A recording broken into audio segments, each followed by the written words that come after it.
ہمارا آج کا لفظ انگریزی کے لفظ ڈپلیکیٹ کے صحیح استعمال کے بارے میں ہے۔ نہ صرف یہ لفظ ڈپلیکیٹ بلکہ اس کے انگریزی کے جو سینونیمز ہیں، جو مترادف الفاظ ہیں، ان کو صحیح طرح استعمال کرنے پہ ہم قادر ہو جائیں گے اس لیکچر کو سننے اور دیکھنے کے بعد۔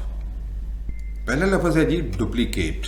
ڈپلیکیٹ نقل کے معنوں میں استعمال کیا جاتا ہے، لیکن اگر آپ مثلا کوئی ڈاکومنٹ ہے آپ مجھے دیتے ہیں، میں اس کو ہو بہو اپنی تحریر میں ویسے کا ویسے اتار لیتا ہوں، تو اس کو آپ ڈپلیکیٹ نہیں کہیں گے جی، کیونکہ ڈپلیکیٹ لفظ وہاں پہ استعمال کریں گے جہاں پہ آپ نے کسی مکینیکل یا الیکٹریکل ڈیوائس کو استعمال کرتے ہوئے کسی چیز کی نقل تیار کی ہے، اس کے لیے آپ ڈپلیکیٹ کا لفظ استعمال کر سکتے ہیں۔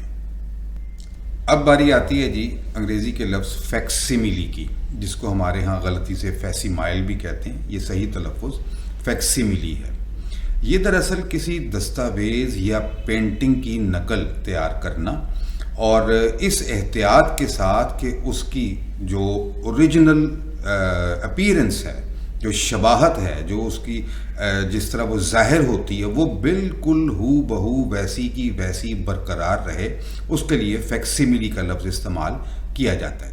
ریپلیکا لفظ پہ بات کر لیتے ہیں۔ ریپلیکا دراصل ایسی نقل کو کہتے ہیں جس میں آپ ظاہری شباہت جو ہے، جو ظاہری اس کی شکل ہے، وہ کسی چیز کی آپ بنا رہے ہیں، نقل بنا رہے ہیں، اور زیادہ سے زیادہ آپ کی توجہ اس چیز پہ ہے کہ یہ دیکھنے میں بالکل ویسی ہی نظر آئے۔ جیسے ہمارے ہاں وہ آئی فون کا آج کل دور چلا ہوا ہے، تو اس میں وہ جعلی قسم کے فون بھی لوگ بنا رہے ہیں، اور وہ اس کی ریپلیکا بناتے ہیں کہ جو اوپر سے دیکھنے میں بالکل ویسے کا ویسے ہو بہو نظر آتا ہے، اس کو آپ ریپلیکا کہہ سکتے ہیں جی۔ ری پروڈکشن کا لفظ جو ہے، اس پہ ہم بات کر لیتے ہیں۔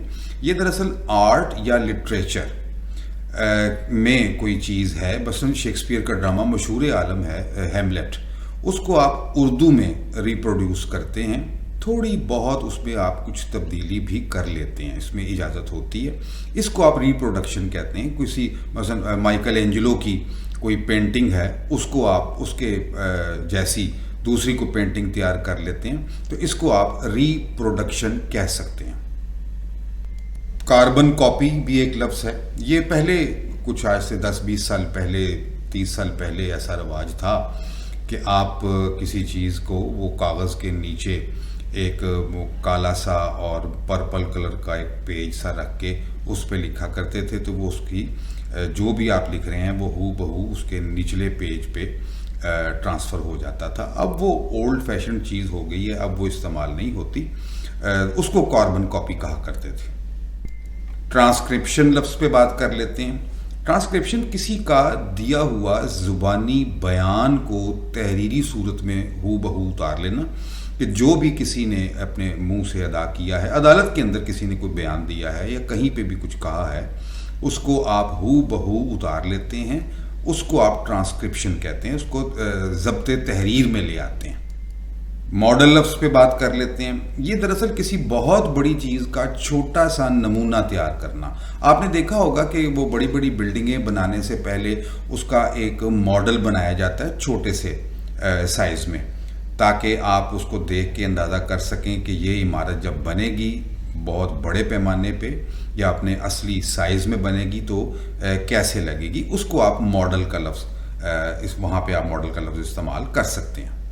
اور اس کے ساتھ ہی ہمارا آج کا لیکچر اپنے اختتام کو پہنچتا ہے۔ اگر ویڈیو پسند آئے تو اس کو لائک کریں، شیئر کریں، ہمارے چینل کو سبسکرائب کریں۔ خدا حافظ۔